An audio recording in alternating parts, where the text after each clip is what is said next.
Other areas of the state were affected by significant rainfall, probably 8+ inches of rain. We were affected as far as significant flooding in some of our areas that affected some of the critical infrastructure and some of the roads. At this time, we just had an emergency operations center briefing upstairs, and it appears that our flood gauges are starting to go down. And many of our roads that we have in the county, we can provide you a list of road closures. They've opened up again. We do have a few roads that are still barricaded for safety reasons. We also have a railroad line that's shut down right now because the railroad bedding eroded away, and they're going through and doing those repairs that are there. I'll give you more on the damage assessments after the governor speaks, but right now. Oh, boy, please, you've got much more important information to compart. Okay. So we'll continue on then with our damage assessments. Where we are as far as our status, we're still in a state of emergency in the city of Owatonna, city of Medford, and in the city of Ellendale. We're going through and we're trying to go through and help those homeowners that had flooding. We do provide sandbags to those homeowners, and we provide some assistance with that for people with disabilities to protect their homes. Most of the homes, the flooding has gone down. Some of the homes have water in their basement. But the real story here in Steele County and Owatonna is that we had similar flooding with less rainfall before, and we've had damages where we had over 452 homes affecting the southeast portion of Owatonna. We've had flooding where we've had to evacuate our microtel and our industrial park that was there. And this flood is a little bit different for us, and one of the good success stories is that we're not doing a lot of protective measures and a lot of sandbagging because we put some mitigation efforts in place with funding that we got through the state of Minnesota Department of Natural Resources and Homeland Security Emergency Management. In many areas, we put retention detention pond systems in place, and they held the water or slowed the water down so it didn't end up in the neighborhoods and in people's basements. We also worked in many areas and did property acquisitions in the flood zones to remove some of those homes out of those areas. And what's different now from 2010 is we didn't have to put resources into going through and sandbagging and protecting those areas. We also had some very good luck as far as public safety. We had some big issues with people driving around barricades, and we had to do some water rescues. We had a lot of issues with that in 2010. Law enforcement's been proactive in keeping people away from the swift water. We didn't have to do one water rescue during this flooding event. So our overall message in the story in our area is that we've been lucky. We didn't start preparing for this flood when it started raining. We've been doing flood preparation and mitigation efforts every day of the year to prepare our community for this. And we've showed good results with this flood because we're not having the same damages that we've had in the past. So a lot of credit that goes to our department heads and the work that they do to prepare us for that. So currently where we're at, our status is we developed an emergency operations plan for the next 24-hour period. What that means is we're doing damage assessments. This is part of a process that we do with the state of Minnesota, and we do this with FEMA, and we're trying to determine how much damage we had with our public infrastructure. That would be public properties, uninsured damage, and we'll total that with all of our departments, all of our cities in the county, and we're going to try and meet a per capita formula that makes us eligible for state assistance or disaster funding. If we don't reach that criteria, this year one of the things that's changed is we have the possibility of going for funding through the state disaster assistance fund. This is something that was passed and signed by the governor this year, and we're very thankful for that because that can help our communities with debris clearance and some of the damages that we did have. So all of our departments and counties are working on completing their damage assessments. Our water levels are starting to go down. I would anticipate ending the state of emergency Friday or Saturday morning, and at that point we'll go through and start our debris clearance plan. We'll start the recovery process, and hopefully we can return our community back to normal fairly quickly. So at this time I will answer any questions. When did you actually start to see the rivers and the flood and the ponds start to rise where you're going to be in trouble? Was it this past weekend? Like, do you have a time frame? Well, we were, in our area, in this region of the state, the ground was very saturated before we had these significant rainfall events. And it's difficult to say when exactly it started, because we were getting, it seems like every day we've been getting some significant rainfall of 4+, 2+, 1+, and multiple storms coming through. And the total amount probably is close to 9 inches of total rainfall that we had here. And unfortunately, when that happens in our region, things have changed. In Steele County, outside the cities, most of our farmland is tiled. The water gets into the waterways very quickly, and it creates that rapid flash flooding, which we have to deal with, and that causes the public safety issues, and also for those homes and residents in those areas, it causes the damage that's there. So it started slowly. We started doing sandbagging, helping some of those people, moving people and valuables out of those areas, and slowly it got worse, and eventually it started to affect our major waterways. We did declare the state of emergency on Tuesday. All right. Where are some of the more troublesome areas in Owatonna? The good news, when we talk about this, most of those residential areas are industrial park. Our mitigation projects work. We still have some areas, residential areas along Maple Drive, where we were concerned about flooding getting up in those areas. But primarily our damages are in our park areas.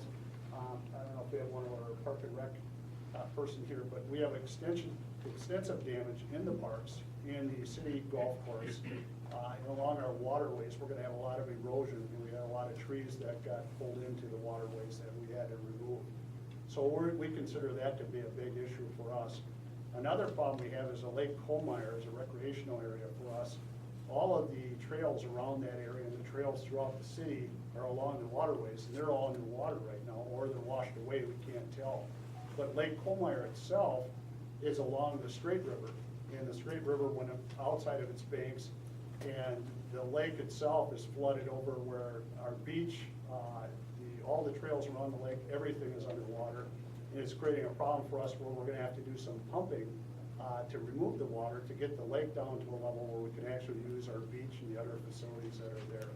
So we're looking at those in the process of how we're gonna do that. In the past, we've had to use as much as 6 10-inch pumps to drain down the lake because it won't drain out by itself. So, to answer your question, most of our damages are in our parks area along the trails along the waterways. We did have some damages to railroad property. We had some road closures. We had some washouts, but those are minor in comparison to what we had in the past. Significant damage out in the country, out in town? We haven't completed damage assessments from the township officials. Those will be into our office by 4:30 tonight, so we can get an accurate description of what the actual damages were. But I know we have some culverts that have been washed out, and I know we have some roads that washed out. Any other questions? Right. I do want to thank all of the media, especially our local media, for keeping the people in our county informed, especially the Owatonna People's Press, KRFO, KOWZ have all been on my list of those to call. Thank you for getting the word out. It really helped emergency operations, that people know what's going on and know what to do. Okay, I appreciate that. If you need to be on my list, come and see me. Okay, thank you.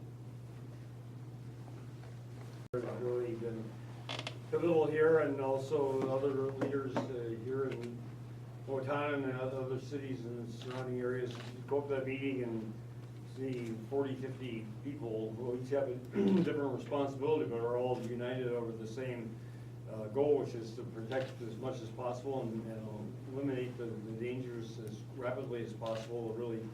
Really uphill, and to hear the stories about some of the successes, the detention, retention ponds. I need to go back home and figure out what that is, but the DNR funding after the 2010 flood, we're told that it made a very significant difference from 450 homes that were damaged previously and to none right now, even with more rainfall this time. I remember in 2010 I was down here. I remember helping to clean out a basement of somebody's home, and the shock on their faces where they're possessions are destroyed and they've got all this damage and they don't know how they're gonna pay for it. It really is enormous human suffering that results from floods. And if we're gonna be able to handle these, and if they're gonna be coming with an increasing frequency, which it appears that they are over the last couple of decades, then we need to learn from both what's successful and what's not, and when local leaders take the initiative to solve the problems, and as you said, 24/7 in advance of the disaster, it makes a huge difference. So I was in International Falls 2 days ago, and very serious flooding up there. They said the worst flooding there since 1950, which covers, obviously, it's almost 65 years. Tomorrow going down to Edgerton and to Laverne, in that area. Commissioner of Agriculture, Dave Frederickson, is here, and he could give you more information on the farm damage, which has not yet been totally assessed in counties like Steele, but he said in Rock County, 40% of the agricultural land there has been destroyed, so it's, catastrophic consequences for everywhere from the Canadian border down to the Iowa border, and a lot of places in between, which shows how widespread and how serious it is. Governor, do you anticipate having to then, in the coming month or two, having to try to help out some of these communities, whether it's through funding or special session or anything like that? Very, very definitely. First, we have the Homeland Security, and their people are here today, and they'll be working with the counties who, most of them been through this before, so they know to accumulate the total amount of damage in each county and meet a certain threshold. And the state that meets a combined threshold will qualify for federal emergency assistance. And my initial read from them is that we will qualify given how widespread this damage is. So that will trigger their federal assistance and get the FEMA and others directly involved. Then the state passed, the legislature passed in this last session a new state emergency assistance program, which is patterned after the federal program, but the qualification threshold is about half of what the federal. So I would expect that Steele County and most of the other counties that have been affected will definitely benefit from that. And that means public infrastructure, counties, cities, townships, the like, are all eligible. There was $3 million appropriated for the fund, and we may find out relatively quickly that was not sufficient, in which case I'll do what's necessary. If it means we called special sessions before and had great bipartisan support, both up in the Duluth area 2 years ago, and ice storms last year in southwestern Minnesota, and a couple other flooding areas where people recognize that this is just an imperative. The legislation was an attempt to avoid the need for special sessions, and again, we'll learn from experience, and we'll also learn if there are important parts of the damage that don't qualify under the statute, and we'll deal with that too. So we will be with the people here and elsewhere until this is straightened out, and we'll provide assistance, and we'll be determining as it develops how much is needed and where it's needed and what we can do. That legislation set aside $3 million specifically for weather-related damage, or what is it? Well, for disaster relief? Local damage that meets the threshold of damage. So I mean, the ice storm in southwestern Minnesota, a tornado, it doesn't specify really the type of damage. It's just the extent of public infrastructure damage. So flood certainly, as I said, other major disasters. The state, in my experience, has been very good, very responsive, and again, when that disaster strikes, we're not Republicans or Democrats, we're all Minnesotans, and the legislature has been very responsible in responding that way, and I think they'll also do so again if the situation calls for it.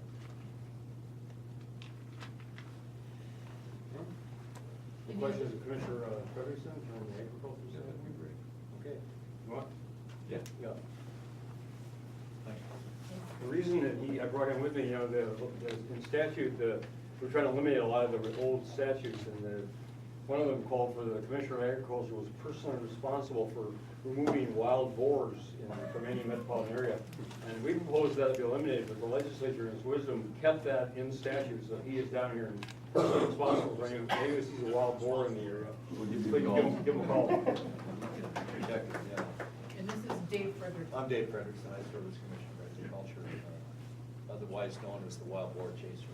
And my job is to provide comic relief for members of the legislature. Yeah, there they are. So, any questions you might have, I'd be happy to try to answer from an ag perspective. Well, as you look around the farmland in the state, I know it varies. We got a big state, but I mean, are farmers really, how much crops are we looking at that could potentially be washed out?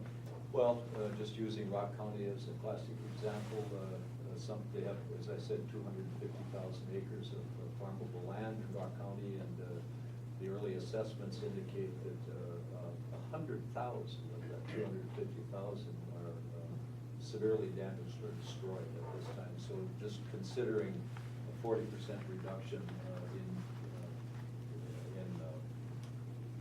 harvestable acreage is going to have a huge economic impact on that county.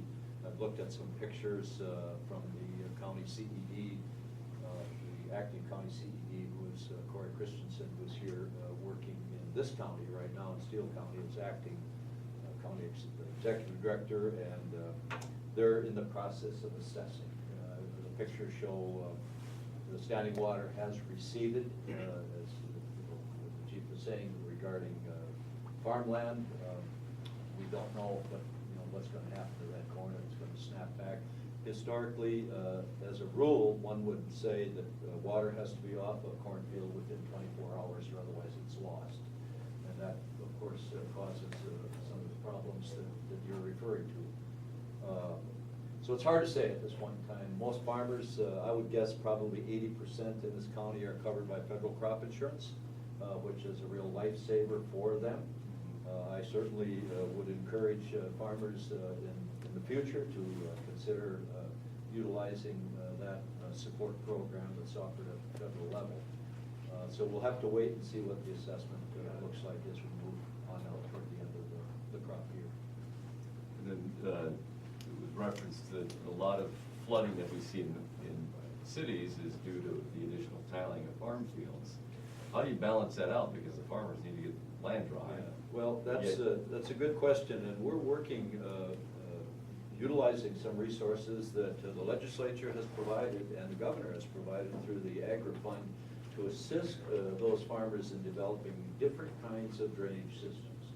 So it has holding capacity, so it has capacity to filter out nitrates that actually cause us problems here in Minnesota and on down the river system. We're part of the Upper Mississippi River Basin, and our folks in Missouri and our friends in Louisiana are going to say, look, folks, you in the Upper Miss, you're going to have to deal with our flooding problems that we're experiencing. So I keep telling our farmers in Minnesota, look, we're all part of the problem. Let's be part of the solution, and they're stepping forward and trying to do that. Just one parting note, originally I was scheduled to go down to Laverne and Worthington tomorrow for a meeting on the Wilson Clark pipeline, which is going to bring water from the Midland, Missouri River to that area, which is seriously parched, and businesses can't expand there. They're on water rationing for homeowners and the like. So, and yet that meeting was going to be postponed because now they're dealing with 7 feet of water in the streets and cows being washed away and the like. So it just it underscores the complexity of the water situation and sometimes how contradictory it is as well. But it means that there really aren't simple answers. You can identify the problem, but the solution is hard to come by. And one person's solution exacerbates somebody else's problem. So it's very, very complicated, and so we'll. The 24-hour window was clearly indicative of a problem and a solution colliding. Yeah. Governor, what's your plan after this meeting? Were you gonna do a tour here, or are you heading it right to Mankato? I'm told I can see most of what I need to see. Unfortunately, I've seen flood damage here and elsewhere. So my focus is more on what can we do to give assistance. I gave out my home phone number to the people there and asked them to call me if they need, we can help. That's my primary concern. I'm going on to Mankato, and I'm going up to Henderson this afternoon, and tomorrow, southwestern Minnesota. But what's really, critical from my standpoint is that the state resources are made available and people are responsive, and generally speaking, I find that they are, and if they're not, I sure want to know about it. Okay, thank you.